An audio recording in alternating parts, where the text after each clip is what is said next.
Assalamualaikum warahmatullahi wabarakatuh. Perkenalkan, nama saya Triyuni Komalahati dari Prodi S1 Kebidanan Fakultas Universitas Medika Suherman. Di sini saya akan menjelaskan tentang anatomi fisiologi sistem pencernaan. Apa itu sistem pencernaan?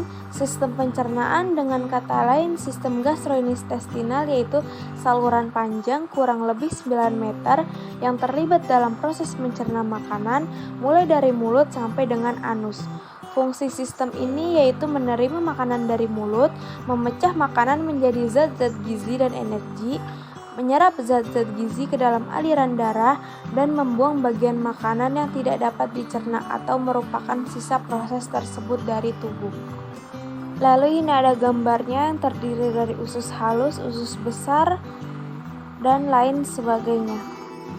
Nah, ini lebih jelasnya dalam gambar pencernaan. Lalu yang selanjutnya itu ada mulut. Apa itu mulut? Mulut merupakan suatu rongga terbuka tempat masuknya makanan dan air. Mulut merupakan jalan masuk untuk sistem pencernaan.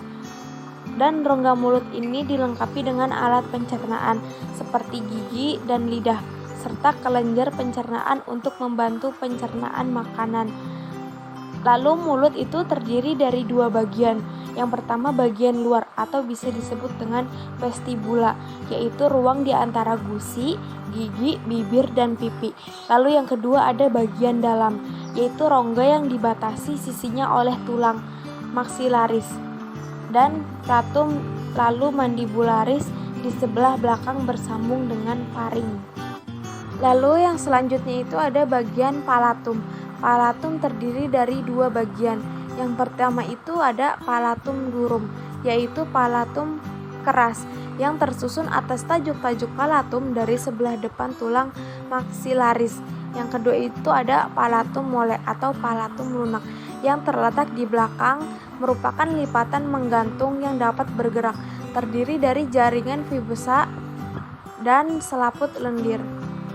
Lalu selanjutnya ada pipi. Pipi merupakan dinding yang membentuk rongga mulut bagian samping, terdiri atas lapisan kulit subkutan yang berisi lemak serta otot-otot wajah, membantu dalam menghancurkan makanan. Lalu selanjutnya bagian dalam pipi, bagian yang lembab dan tersusun dari epitel squamosa yang berlapis-lapis. Selanjutnya ada bibir. Bibir merupakan bagian tubuh yang membantu dalam proses berbicara. Tiap bibir tersambung dengan membran mukosa. Bibir berwarna kemerahan karena adanya pembuluh darah yang menutupi permukaan bibir. Rongga mulut berhubungan dengan orofaring yang terdapat dua lengkungan, yaitu palatopharyngeal dan palatoglossal. Di antara kedua lengkungan terdapat jaringan limfoid. Lalu ini ada gambarnya seperti yang ditunjukkan dalam panah bagian-bagiannya. Selanjutnya itu ada gigi. Makanan yang dihancurkan oleh gigi berjumlah 32. Salah satunya gigi seri, yaitu terdapat 4 buah atas dan 4 buah bawah. Letaknya bagian depan dan fungsinya memotong dan menggunting makanan. Yang kedua itu ada bentuk gigi taring yang berjumlah 2 buah atas dan 2 bawah. Letaknya di sudut mulut dan berbentuk runcing. Fungsinya untuk mencabik makanan. Yang ketiga itu ada geraham kecil, berjumlah 4 buah atas dan 4 buah bawah. Letaknya di belakang gigi taring, fungsinya menghaluskan makanan bersama geraham. Yang keempat itu ada geraham besar, yang jumlahnya 6 buah atas dan 6 buah bawah. Letaknya di belakang gigi geraham kecil dan fungsinya untuk mengelilingi makanan. Lalu ini ada gambaran gigi orang dewasa. Ada rahang atas dan rahang bawah yang terdiri dari gigi seri tengah, gigi seri samping, gigi taring, gigi geraham, dan lain sebagainya. Sedangkan rahang bawah terdapat gigi geraham ketiga, gigi geraham kedua, gigi geraham pertama, dan lain sebagainya. Selanjutnya ada lidah. Lidah memiliki peran mengatur letak makanan di dalam mulut. Fungsi lidah ini mengecap rasa makanan, memindahkan makanan pada saat dikunyah, membantu menelan makanan.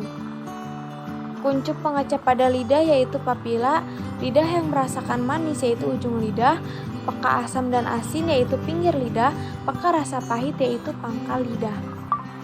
Lalu ini ada gambar agar lebih jelasnya di mana bagian rasa asin, di mana bagian rasa asam, pahit, atau rasa manis, dan lain sebagainya. Lalu selanjutnya ada jenis papillae pada lidah. Yang pertama itu papillae filiformis, yang kedua papillae fungiformis, yang ketiga papillae foliate, yang keempat papillae circumafilate. Nah, ini gambar dari 4 jenis papillae tersebut. Selanjutnya ada kelenjar ludah. Manusia memiliki 3 kelenjar saliva. Yang pertama kelenjar tiroid, yang kedua kelenjar sublingual, yang ketiga kelenjar submandibular. 3 kelenjar saliva tersebut menghasil saliva setiap hari sekitar 1 liter saliva. Kandungan saliva pada manusia yaitu air, mucus, enzim amilase, dan zat antibakteri. Lalu yang selanjutnya itu ada fungsi saliva. Yang pertama melumasi rongga mulut dan makanan, kedua memudahkan makanan untuk dikunyah oleh gigi, ketiga mempertahankan bagian mulut dan lidah agar tetap lembab, keempat mengandung pitalin dan amilase, kelima memberikan rasa nyaman di mulut, keenam mencegah terbentuknya karing gigi dan bau mulut, ketujuh zat buangan akan diekskresi ke dalam saliva, kedelapan sebagai zat antibakteri dan antibodi yang berfungsi untuk memberikan rongga oral dan membantu memelihara kesehatan oral serta mencegah kerusakan gigi.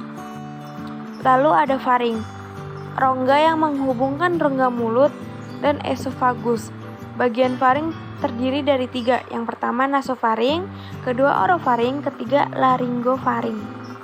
Lalu esofagus adalah saluran berbentuk tabung berotot yang menghubungkan rongga mulut dengan lambung. Saluran ini yang dilalui sewaktu makanan mengalir dari bagian mulut ke dalam lambung. Panjang 20-25 cm dan berdiameter 2 cm. Fungsi ini menyalurkan makanan ke lambung dan makanan berjalan melalui esofagus menggunakan proses peristaltik. Gerakan peristaltik yaitu gerakan melebar, menyempit, bergelombang, dan meremas-remas agar makanan terdorong ke lambung. Nah, ini ada gambar gerakannya, gerakan peristalik. Lalu yang warna kuning makanan, lalu ada kerongkongan, serta ada lambung. Selanjutnya, apa itu lambung? Lambung merupakan organ pencernaan atau organ otot berongga yang bentuknya seperti huruf J atau kubah. Dan lambung ini terletak di kuadran kiri bawah abdomen dan dapat menampung makanan 1-2 liter. Makanan masuk ke lambung melalui otot berbentuk cincin yang dapat membuka dan menutup. Fungsi utama lambung ini menyimpan makanan yang sudah bercampur dengan cairan yang dihasilkan lambung dan enzim-enzim. Selain itu, lambung juga dibagi menjadi 3 bagian. Yang pertama bagian kardiak, yaitu bagian atas berdekatan dengan sphinkter. Yang kedua itu bagian fundus, bagian tengah, sebagai penampung makanan, proses pencernaan secara kimiawi dengan bantuan enzim. Yang ketiga itu bagian pilorus, yaitu lambung terakhir, jalan keluar makanan menuju usus halus. Nah, ini ada gambarnya pilorus, esophagus, kardia, fundus, dan lain sebagainya. Lalu selanjutnya ada lapisan lambung. Yang pertama itu ada mukosa atau selaput lendir, lapisan terdalam lambung yang bersentuhan langsung dengan makanan di dalam lambung. Ketika perut kosong, mukosa ini berbentuk seperti gerigi yang terdiri dari rugae atau dinding-dinding yang berkerut. Rugae ini akan memipih saat lambung dipenuhi oleh makanan, dan lapisan mukosa ini menghasilkan 2 zat pencernaan, yaitu asam klorida dan pepsin untuk membantu lambung dalam mencerna makanan. Lalu selanjutnya ada submukosa, yaitu lapisan lambung yang terdiri dari jaringan ikat. Jaringan ikat tersebut mengandung pembuluh darah seperti pembuluh getah bening, sel-sel saraf, dan serat tubuh. Yang ketiga ada muscularis propria, yaitu lapisan lambung yang menutupi submukosa. Muscularis propria ini terdiri dari 3 lapisan otot sekaligus. Di antaranya lapisan otot melingkar, memanjang, dan menyerong yang membantu mencerna makanan dengan enzim pencernaan. Yang keempat ada serosa, yaitu lapisan terluar lambung yang berfungsi untuk melindungi lambung dari gesekan dengan organ lainnya. Lapisan serosa disebut dengan lapisan peritoneum visceral. Lalu ini ada gambar lapisannya, ada mukosa, lamina propria, muscularis mucosa, dan lain sebagainya. Lalu makanan akan masuk ke lambung melalui sphincter. Sphincter dapat membuka dan menutup untuk mencegah masuknya kembali isi lambung ke dalam esofagus. Sel-sel yang melapisi lambung yaitu lendir, yang melindungi sel-sel lambung dari kerusakan oleh asam lambung. Yang kedua ada asam klorida, yaitu menciptakan suasana yang sangat asam. Yang ketiga ada pepsin, untuk memecah protein. Keasaman lambung yang tinggi juga berperan sebagai penghalang terhadap infeksi dengan membunuh berbagai bakteri yang masuk. Lalu ada usus halus. Usus halus ini posisinya terletak di sentral bawah abdomen. Panjangnya sekitar 3 meter dengan lebar 2,5 cm. Disupport dengan lapisan menstrika berbentuk seperti kipas dan memiliki perubahan bentuk seperti berkelok-kelok karena adanya mesenterika. Mesenterika dilapisi pembuluh darah, persyarafan, dan saluran limfa yang mensuplai kebutuhan dinding usus. Lapisan usus halus terdiri dari lapisan mukosa, lapisan otot melingkar atau muskulur sirkular, lapisan otot memanjang, lapisan serosa. Nah, ini ada gambarnya bisa dilihat. Lalu usus halus juga terdiri dari 3 bagian. Yang pertama itu usus 12 jari yang berfungsi mencerna makanan dengan getah pankreas dan getah empedu. Yang kedua usus kosong. Yang ketiga itu usus penyerapan yang berfungsi membantu menyerap vitamin B12 dan garam-garam empedu. Fungsi dari ketiga ini menerima sekresi hati dan pankreas, mengabsorpsi saripati makanan, dan yang ketiga menyalurkan sisa hasil metabolisme ke usus besar. Selanjutnya ada usus besar. Usus besar yaitu usus yang memiliki diameter lebih besar dari usus halus. Panjangnya 1,5 meter, berbentuk seperti U terbalik, dan usus besar terbagi menjadi 3. Yang pertama kolon ascendens, yang kedua kolon transversum, yang ketiga kolon descendens.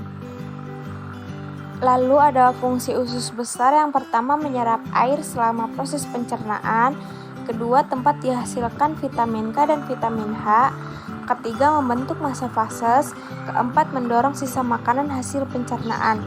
Dan usus besar memiliki usus yang berupa umbai cacing. Infeksi pada organ ini disebut apendisitis atau radang umbai cacing.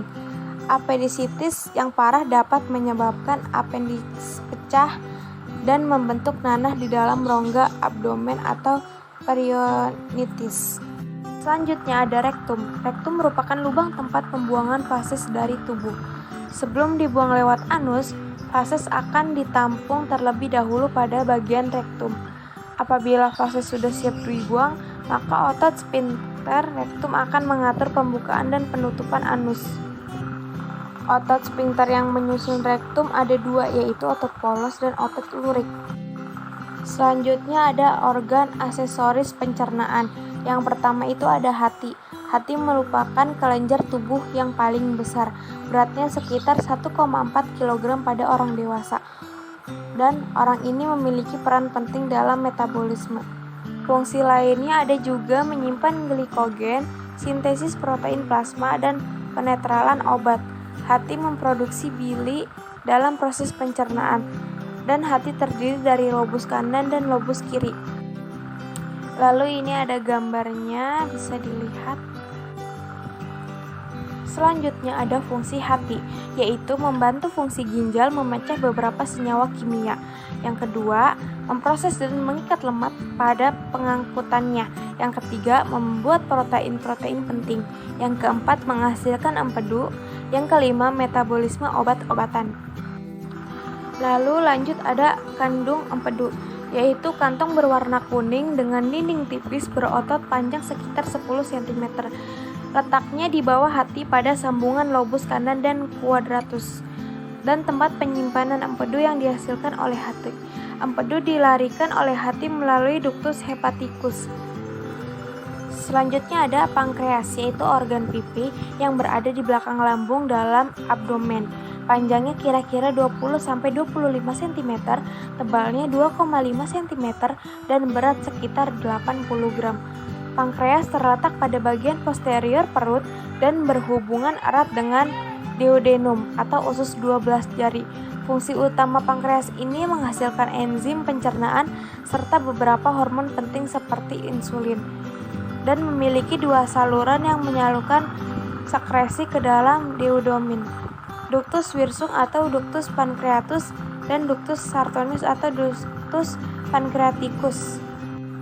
Lanjut, ada kelenjar pankreas tersusun atas dua jaringan utama. Yang pertama itu asini, 80% volume pankreas. Yang kedua pulau-pulau Langerhans, dan di sini ada gambarnya bisa dilihat. Lalu ada kelainan sistem pencernaan.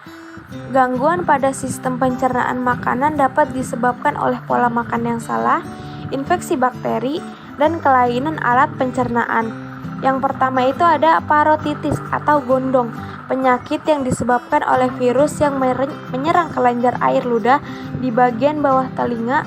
Akibatnya kelenjar air ludah menjadi bengkak.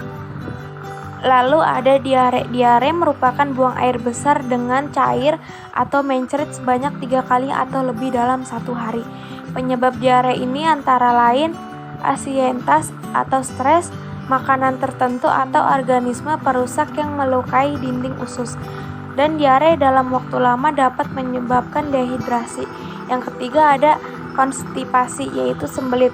Kesulitan atau jarang BAB mungkin karena fase keras dan kering. Sembelit terjadi jika kim atau bubur makanan masuk ke usus dengan sangat lambat. Akibatnya air terlalu banyak diserap usus, maka fases menjadi keras dan kering. Yang keempat ada tukak lambung atau ulkus, yaitu luka yang muncul pada dinding lambung akibat terkikisnya lapisan dinding lambung. Dinding lambung diselubungi mukus yang di dalamnya juga terkandung enzim. Jika pertahanan mukus rusak, enzim pencernaan akan memakan bagian-bagian kecil dari lapisan permukaan lambung. Nah, di sini ada gambarnya, ada tukak lambung, usus 12 jari, dan lambung tukak lambung. Sekian penjelasan dari saya, kurang lebihnya mohon maaf. Wassalamualaikum warahmatullahi wabarakatuh.